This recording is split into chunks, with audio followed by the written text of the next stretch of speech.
성벽 재건을 이렇게 한 사람이다. 그 역할들을, 사역들을 함께 했다는 것이 공통적인 내용입니다.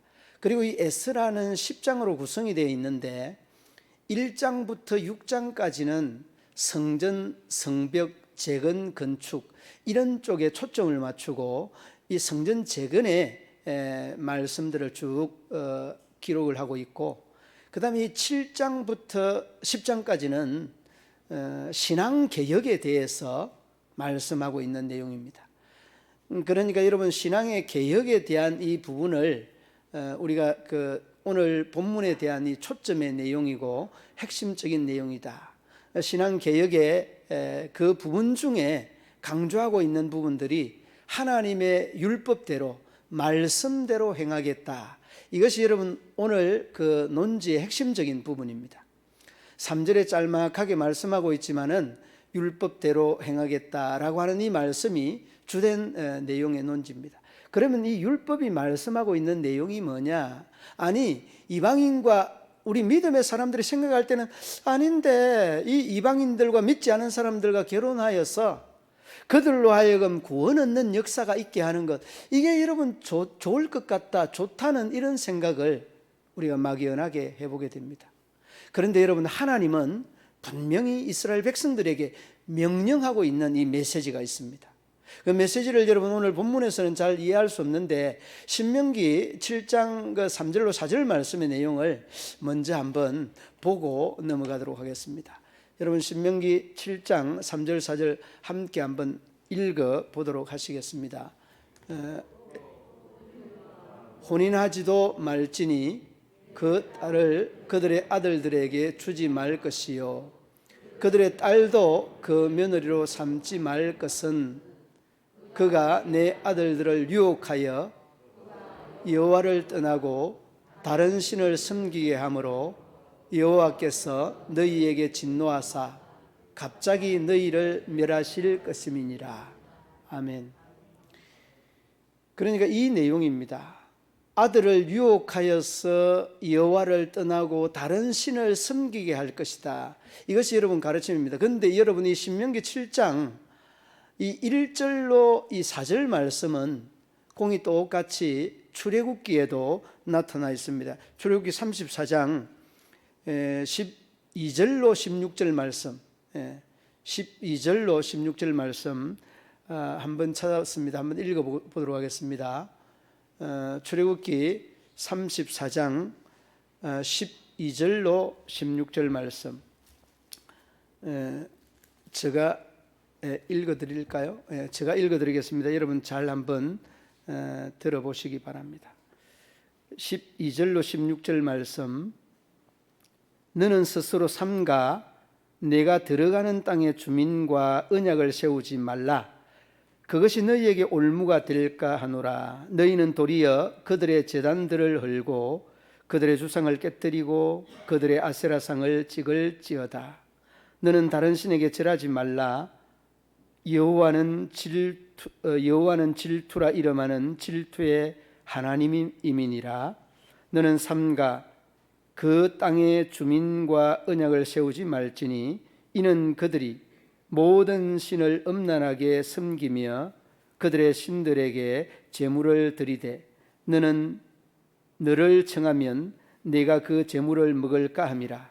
또 내가 그들의 딸들을 내 아들들의 아내로 삼음으로 그들의 딸들이 그들의 신들을 음란하게 섬기며 내 아들에게 그들의 신을 음란하게 섬기게 할까 함이라. 여러분, 이것이 출애굽기에서도 그리고 신명기에서도 말씀하고 있는 내용입니다. 이 말씀에 대한 배경이 오늘 이방 여인과의 관계를 단절하고 결혼하는 자는 이방 여인과 그 모든 자녀들까지도 다 내어 보내라고 하는 그런 말씀이 오늘 이 본문에 대한 주된 내용입니다. 저는 여러분들에게 하나 질문을 하고 싶습니다. 여러분, 믿지 않는 사람과 결혼한 사람은 이렇게 하라고 하면 여러분 하시겠습니까? 못하지요. 안 합니다. 여러분, 단번에 대번에 이러한 그 말씀을 여러분들이 스스럼 없이 아마 할 것입니다. 여러분, 결단이라는 것은 굉장히 어려운 겁니다. 특히 여러분 신앙적인 결단, 하나님 앞에서의 정말 우리가 믿음의 결단이라는 것은 굉장히 힘들고 어려운 결단이라는 것을 어렵지 않게 보게 되어집니다. 그런데 여러분, 이 이스라엘 백성들이 이러한 말씀을 율법 중심으로 기록을 하고 있는 그 배경에는 이스라엘 백성들이 가나안 땅을 들어갈 때, 출애굽을 하여서 여러분 가나안 땅을 들어갈 때에 꼭 인지시켜 주었던 내용이 바로 이 내용인데, 그 이방 여인과 결혼하지 말라는 이 내용 앞에 신명기 그 7장 1절에서는 이렇게 말합니다. 신명기 7장 1절 한번 띄워주시기 바랍니다. 여러분 함께 읽어보겠습니다. 내 하나님 여호와께서 너를 인도하사 내가 가서 차지할 땅으로 들이시고 내 앞에서 여러 민족, 헷 족속과 기르가스 족속과 아모리 족속과 가나안 족속과 브리스 족속과 히위 족속과 여부스 족속 곧 너보다 많고 힘이 센 7 족속을 쫓아낼 때에, 쫓아내실 때, 그러니까 그 쫓아를 내면서 그들의 그 부족들과 그들의 족속들과 혼인하지 말라는 이 내용이 우리가 조금 전에 읽었던 3절과 4절의 말씀입니다. 그러니까 이러한 배경은 정말 선택된 백성들의 이 문화에서 이방 사람들이 끼칠 수 있는 이 영적인 그 영향력 때문에 이런 것을 철저히 막은 것입니다.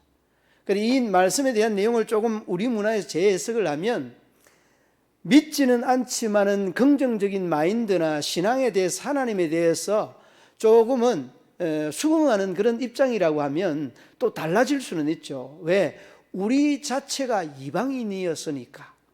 이런 차원에서는 우리가 또 이제 수긍을 할 수 있는 그런 작은 가능성은 없지는 않습니다.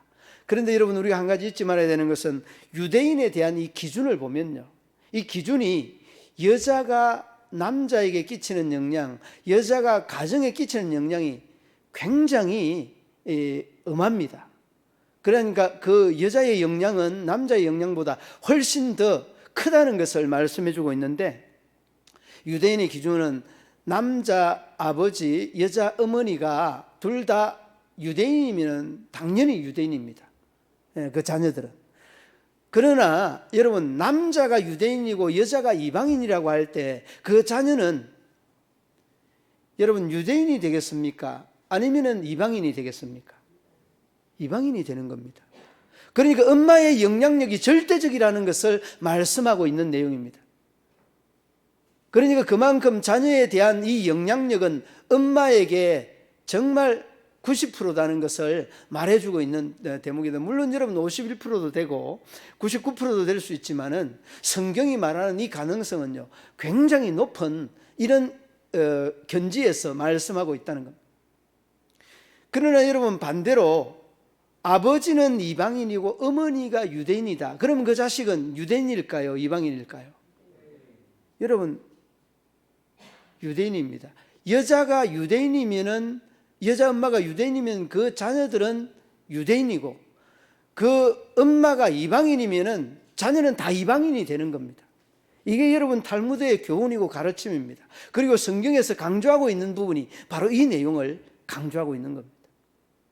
그러니까 여러분, 오늘 이 본문으로 이렇게 돌아오면, 뭐 이방 여인과 결혼한 것이 이렇게 큰 문제가 되느냐, 이렇게 말할 수 있지만은 이 문화는요, 우리 문화에서도 나오잖아요. 우리 문화에서 뭐라고 하느냐, 한 집안의 가정에 한 사람이 잘 들어옴으로 인하여서 그 집안이 활짝 피고, 그 가정에 한 사람이 잘못 들어옴으로 인하여서 그 가정이 그 가문이 완전히 내리앉는다는 이런 의미가 있습니다. 여러분, 한 집안에 여자가 잘못 들어오면 그 집안은 패가 망신하고, 그리고 그 집안에 한 여자가 잘 들어오면 그 가정이 일어난다는 의미는 우리나라에서도 통용되는 말 아닙니까? 그러니까 여러분, 오늘 이 신앙적인 부분들이 얼마나 저희들이 지금 넘지 말아야 되는 선을 넘어서 하나님 앞에 금식하며 기도하고 하나님 앞에 자복하는 이런 과정을 거쳤는가라고 하는 것을 말씀해 주고 있습니다. 그러니 여러분, 시작하는 달, 여러분 1월 달이 가기 전에 우리가 이 신앙의 결단이 굉장히 어려운 결단인데, 여러분은 그 어려운 결단을 오늘 이 본문은 우리에게 요구하고 있습니다. 여러분, 쉬운 결단이 아닙니다. 여러분, 우리가 가지고 있는 죄, 이거를 여러분 내놓는다는 것이 얼마나 힘들고 얼마나 어려운지 모릅니다. 그리고 더욱이 이 가족 공동체나 하나님 앞에 내놓기는 쉽지만은 이것 자체가 굉장히 우리가 익숙하지 않는 이런 부분들을 오늘 이 본문은 우리에게 요구하고 있습니다. 자, 그러면 자복하는 것이 오늘 본문에서 이 자복이라고 하는 말을 말씀하고 있습니다. 1절 말씀에 여러분, 이 자복이라고 하는 이 말에 대한 의미가, 다시 말하면 내 자신 스스로 지은 죄들을 하나님께 아뢰는 것, 고하는 것, 바로 이것이 자복이라는 겁니다. 이 중반부에 나와 있죠. 울며 기도하여 죄를 자복할 때에. 물론 여러분, 이 주인공은, 자복하는 주인공은 에스라입니다만은 이 에스라는 자기의 죄를 자복하는 것이 아니라 민족의 죄를 자복하고 있는 겁니다. 백성들의 죄를 자복하고 있는 겁니다. 저는 이 내용을 보면서 참 부끄럽다는 이런 생각이 들었습니다. 왠가 하면 이 우리 믿음의 성도들이, 특별히 여러분 우리 평신도들보다 더욱이 중직자들이 이 죄를 짓고 죄를 지은 것들에 대하여서 내 마음이 답답하고 서운한 감정이 많았고, 정말 그를 위하여서 금식하며 기도하는 것들이 부족하였다. 이것 때문에 여러분 저 마음이 굉장히 안타깝고 아팠습니다. 참 에스라는 학사 겸 제사장과 같은 믿음의 사람으로서 본이 됐던 그러한 사람이라는 것들을 느끼게 되었던 겁니다. 자, 이러한 자복, 다시 말하면 백성과 민족들의 죄를 위하여 자복하고 금식하게 되자 거기에 많은 무리가 어린아이에서부터 모이게 되어지고, 제사장과 온 백성들이 모여서 함께 동조하면서 자신들의 가슴을 치며 저희들도 금식하며 기도하게 되는 이런 과정이 일어나게 됐다는 것입니다. 자, 그러면 이 죄를 자복하는 것이 뭐냐? 자복하는 것은 앞서서 말씀을 드린 대로 하나님 앞에 나의 죄를 고백하는 것. 그리고 이 고백하는 이 결단인데, 이제는 내가 이 죄를 다시금 짓지 않겠습니다는 이러한 고백입니다.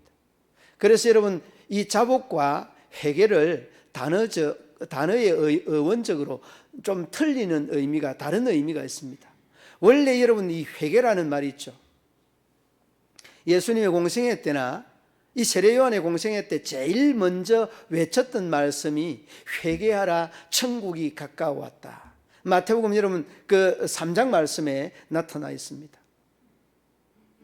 그리고 회개하지 아니하는 나무마다, 심령마다 도끼가 그 뿌리에 이미 놓였는데 그 나무를 잘라서 불에 던진다, 이렇게 표현을 하고 있습니다. 좀 섬뜩합니다만은 그만큼 회개가 중요하다는 그런 의미이기도 합니다. 공생에 시작할 때부터 회개를 강조하고 이 자복을 강조하는데, 회개가 뭐냐? 회개는 여러분 좀 더 넓게 표현을 하면 유일회적인 사건입니다. 세상 길로, 쾌락된 길로 쭉 가다가 유턴하는 게 이게 회개입니다. 그러니까 믿지 않는 사람이 믿지 않는 가치관으로 세상을 나아가다가 이제 그 세상으로 나아가던 이 가치관을 딱 끊고 유턴하는 것, 예수님께로 접붙임을 받고 예수님께로 나아오는 것, 이게 회개입니다. 그러면서 여러분, 이 나아왔지만은 어떻습니까? 나아왔지만은 우리의 삶은 여전히 인간이 죄 아래 거함으로 인하여서, 이 근본이 죄인임으로 인하여서 죄된 생각, 죄된 의식, 죄된 말, 죄된 행동 계속 하잖아요. 이러한 죄를 유턴하고서 하나님의 자녀된 자가 유턴하고서 짓는 죄들을 고백하는 이것을 흔히 말하는 자복이라 그렇게 말. 오늘 본문에 이 내용이 딱 맞는 말씀. 이스라엘 백성들과 에스라가 모든 제사장들과 백성들이 모여서 자복하는 이 사건은 오늘을 살아가는 나의 사건이고 우리의 사건이 되어야 된다. 그러면 어떻게 자복을 해야 되느냐라고 하는 이러한 내용을 다시 한번 생각해 볼 수 있습니다. 여러분, 방법적인 내용들은 특별하게 없습니다. 여러분, 철저하게 이 죄로 인지를 하게 되면 신기한 것은, 여러분도 경험을 해봤겠습니다만 신기한 것은 내가 이러한 결단을 하고 기도를 하면 내가 아닌 내 안에서 하나님이 죄를 알게 하고 죄를 깨닫게 하고 죄를 느끼게 하고 죄를 참회하게 하는 놀라운 성령의 도움을 경험하게 되는 겁니다. 그러므로 여러분, 회개를 내가 내 생각대로 마음대로 하려고 하는 것보다 그분에게 하나님 아버지 나의 죄를 생각나게 해 주십시오. 이것이 여러분 우리가 하나님 앞에 선 믿음의 사람들의 바른 신앙적인 자세가 아닌가 하는 생각을 해보게 되어집니다. 그러니까 여러분 오늘 본문 말씀 그 3절 중반부에 보면 그렇게 말합니다. 명령을 떨며 준행하는 자의, 여러분 그 3절 보시기 바랍니다. 하나님의 명령을 떨며 준행하는 자의 가르침을 따라. 그러니까 이 뜬다는 것은 굉장히 두려운 마음으로 이 에스라의 가르침, 하나님의 이 율법과 명령을 따르겠다라고 하는 그런 내용입니다. 여러분이 설교를 듣고 해결을 하려고 해보십시오. 잘 안 될 겁니다. 그러나 하나님의 이름을 부르고 하나님의 도움을 요청을 하면 우리의 생각이나 우리의 의식이 아닌 내 속에서 하나님이 마치 나를 위해 통곡하는 것처럼 눈물 콧물이 흐르고 정말 가슴이 찢어지는 듯한, 이제까지 내가 하나님께 어떤 죄를 지었는가라고 하는 것들을 깨닫게 되어질 것입니다. 이것이 여러분 하나님께서 원하는 회개, 자복에 대한 진정한 이 방향이 아닌가 하는 생각을 해보게 되어집니다. 그러므로 여러분들의 마음속에 아로새길 수 있기를 바랍니다. 우리의 믿음이 하나님으로부터 말미암는 것처럼 우리의 이 회개도 하나님으로부터 말미암아서 정말 말씀에 내 자신을 조명할 수 있는 은혜를 주시옵소서. 내가 다른 사람들에게 죄를 짓고 내 자신에게 죄를 지었던 이러한 부분들을 내가 나를 볼 수 있는 믿음의 은혜를 주시옵소서. 이러한 기도가 여러분 우리가 하나님을 만날 수 있고 진정한 이 자복에 대한 의미적인 내용들에 접근해 이룰 수 있는 것입니다. 그러나 여러분 우리가 우리의 의지대로 나아가려고 할 때마다 참 조금 나아가다가 중단되는 이러한 과정들이 얼마나 우리의 모습들을 많이 보게 되어집니까? 그러니까 여러분 성경 곳곳에 이러한 현상들은 여럿이 나타나고 있는 것들을 봅니다. 철저하게 그분의 도움을 기대하고 기다리며 참여하는 자세, 이것이 여러분 우리가 율법에 기록된 대로라고 하는, 여러분 그 3절 말씀 마지막 부분에 율법대로 행할 것이라고 하는 이 말씀의 바탕이 바로 하나님을 앞세우는 말씀 아니겠습니까? 맞습니다. 그렇습니다. 우리 믿음의 성도들이 이러한 회개, 이러한 자복에 대한 바른 자세, 바른 방법은 말씀을 앞세우고 하나님을 앞세우는 이런 자세여야 된다는, 여러분 쉽지 않았을 거리라고 생각이 됩니다. 오늘 본문 15절 말씀 마지막에 보면 요나단과 야스야와 이 요나단이 우리는 그 율법대로 가르침을 따르지 못하겠다, 철저하게 반대하고 나서고 있는 그런 모습 보지 않습니까? 요나단과 야스야가 일어나서 반대하고 머술람과 레위 사람 10부대가 그들을 돕더라. 여러분 그러니까 얼마나 이 그 요나단과 야스야가 반대하고 머술람과 레위 사람 10부대가 그 요나단과 야스야를 도왔다는 것은 반대하는 세력들이 만만치 않았다는 그런 말씀입니다.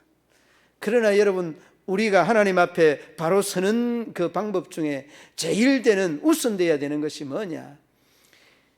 우리가 기도의 방법도 여러분 제일 먼저 여러분 감사하고 회개하는 것, 이게 여러분 감사와 회개가 여러분 연결되어져 있는 부분들입니다. 기도는 회개 없이 하나님 앞에 기도가 상달되지 않는다는 것을 한순간도 잊지 마시기를 바랍니다. 그러므로 여러분, 하나님, 제가 잘못했습니다, 잘못한 것들을 기억하게 해 주십시오 라고 하는 이 기도의 부르짖음은 어떤 기도보다, 우리가 간구하고 기도하는 이 기도의 부분보다 앞서서 해야 될 부분이라는 것 마음속에 염두하시기를. 그 다음에 여러분, 그 세 번째는, 회개는 하나님의 뜻대로 살겠습니다는 그런 결단이 회개입니다. 여러분, 우리가 잘 알고 있는 마태복음 3장 8절 말씀, 회개에 합당한 무엇을 맺으라고 합니까? 열매를 맺으라고 합니다. 여러분, 이는 회개는 입으로 하는 것이 아니라 삶으로 보여주고 나타내는 것이 회개입니다. 정말 우리가 살아가면서 정말 은혜로운 이런 감동적인 사건들을 많이 보지 않습니까? 그 사건 중에 뭔가 하면 성도들이 하나님 앞에 잘못했습니다. 잘못한 것들을 적지 않은 사람들이 많이 알고 있습니다. 그렇게 처근하게 좀 더 잘하지, 잘 해보지, 이런 생각들을 좀 해봤을 것입니다.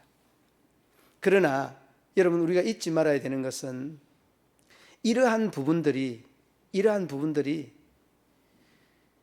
절묘하게 이 조화를 이루어서 그 사람이 하나님 앞에 무릎 꿇고 눈물을 흘리며 참회하며 금식하며 신앙의 몸부림들을 쫙 하는 것들을 보면 그냥 그 사람이 지은 죄에 대하여서 우리의 시선들이 사라지게 되고 그 시선들이 하나님 앞에 회개하는 모습으로 전환되는 것들을 많이 보게 됩니다.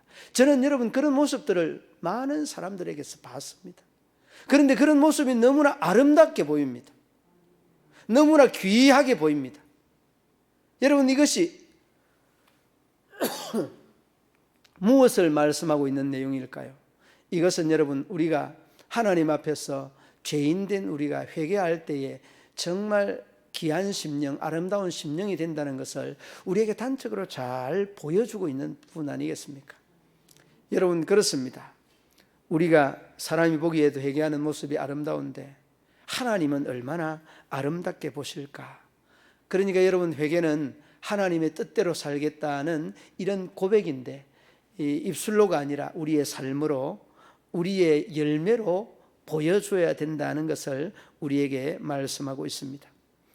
그리고 여러분, 3장 10절 말씀에, 마태복음 3장 10절 말씀에 회개에 합당한 열매를 맺고 이에 도끼가 나무 뿌리에 놓였나니 좋은 열매를 맺지 아니하는 나무마다 다 찍어 불에 던지리라 라고 말씀합니다. 그렇습니다. 어쩌면 예수님은 우리에게, 그리고 세례요한은 우리에게 오신 이유를 물으면 구원을 받기 위하여서 구원을 받도록 그 길을 열어놓은 것인데, 그 구원에 받는 길의 제일 첫 번째 조건이 뭐냐? 그 첫 번째 조건이 죄에 대한 회개에 있다, 이것입니다. 여러분. 그래서 여러분, 세례요한도 공생에, 예수님도 공생에 제일 먼저 외쳤던 메시지가 회개하라, 천국이 가까웠다. 무슨 말씀입니까? 회개하는 그 심령에게 천국이 이루어지고 천국이 건설된다는 그런 말이에요. 그러니까 이 말씀을 바꾸면 회개하지 아니하는 영혼과 심령은 여러분, 천국이 없다는 말입니다. 그러니까 천국을 열어놨는데 그곳을 이룰 수 있는 유일한 방법은 회개에 있다는 것. 그리고 여러분, 이 회개의 이 유일한 그 길이 구원에 있고, 이 구원의 길의 유일한 것은 회개와 뗄래야 뗄 수 없는 유일무이의 법칙이다는 것을 어렵지 않게 알 수 있게 됩니다. 왜 그러느냐? 왜 이러한 조건이 성립되느냐? 여러분, 모든 사람이 죄를 범하였음에 하나님의 영광에 이르지 못한, 죄의 싹은 사망이다고. 우리가 태어나서 죽지 않는 사람이 없습니다. 다 죽습니다. 그래, 이 죽음은 무엇을 의미하는 겁니까? 죄를 상징적으로 잘 표현을 해주고 있습니다.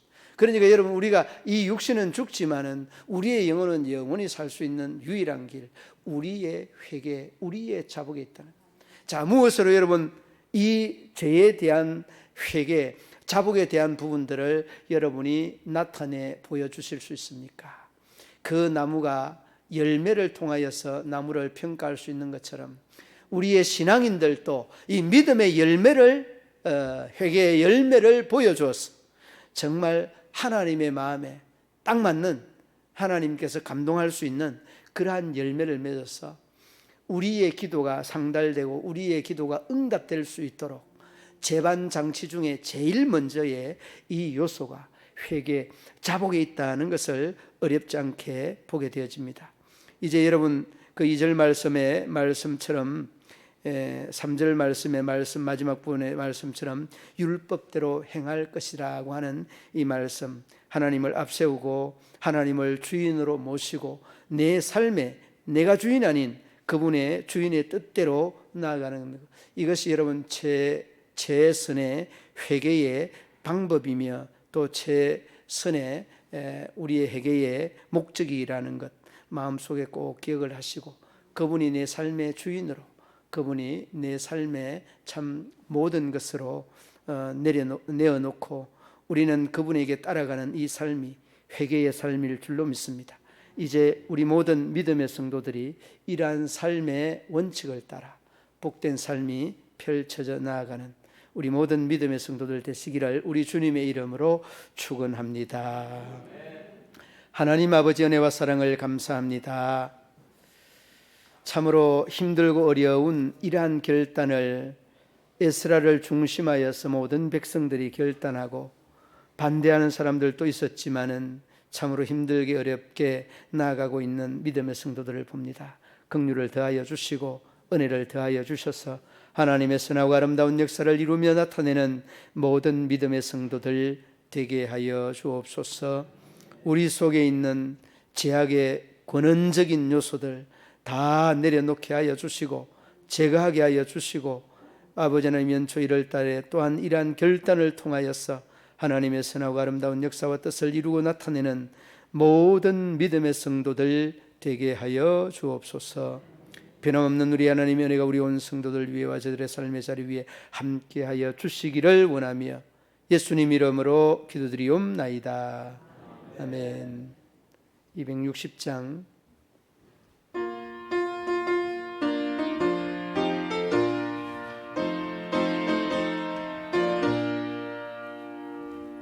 우리를 죄에서 구했으므로 주 예수 십자가 지셨으니 기쁘게 부르세 할렐루야. 나와 얻었네. 찬송하세 찬송하세 주님 나를 구하셨네. 찬송하세 찬송하세 주가 구원하셨네. 우리를 주께서 구했으니 이전에 행하던 악한 일과 추하고 더러운 모든 죄를 온전히 버렸네. 찬송하세 찬송하세 주님 나를 찬송하세 찬송하세 주가 구원하셨네. 나 지금 죄에서 사함받아 거룩한 백성이 되었으니 장막을 벗을 때도 겁날 것 없겠네. 찬송하세 찬송하세 주님 나를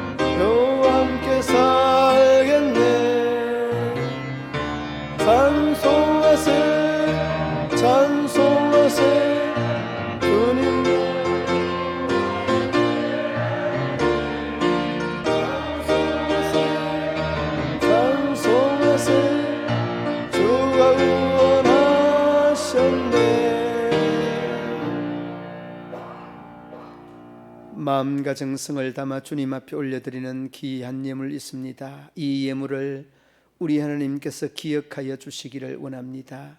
예물 속에 담겨 있는 기도의 제목이 있습니다. 주님을 향한 그 애틋한 소망이 있습니다.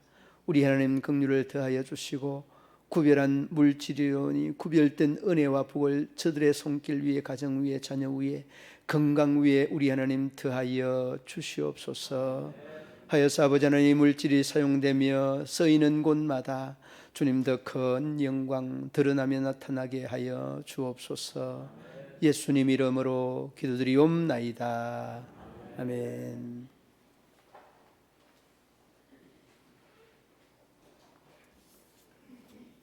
교회 소식 알려드리겠습니다.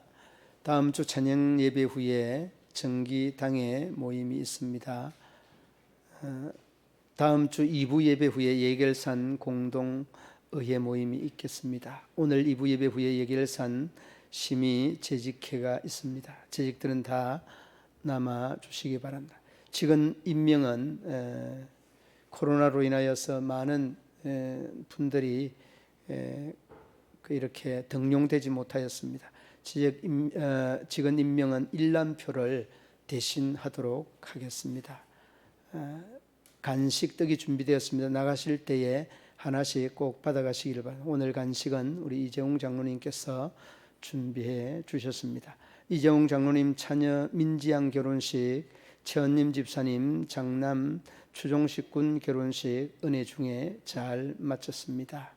각종 헌금 본 교회 온라인 계좌번호 여러분 나오지 못할 때에 또 나오지 못하는 분 안내를 잘 해 주시기 바랍니다.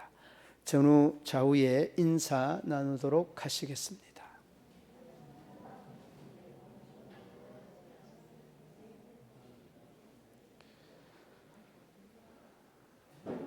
축도로 예배를 마치겠습니다. 이제는 구주 예수 그리스도의 죄에서 구속하신 은혜와 하나님 아버지의 한없는 사랑과 성령의 교통하시며 위로하시며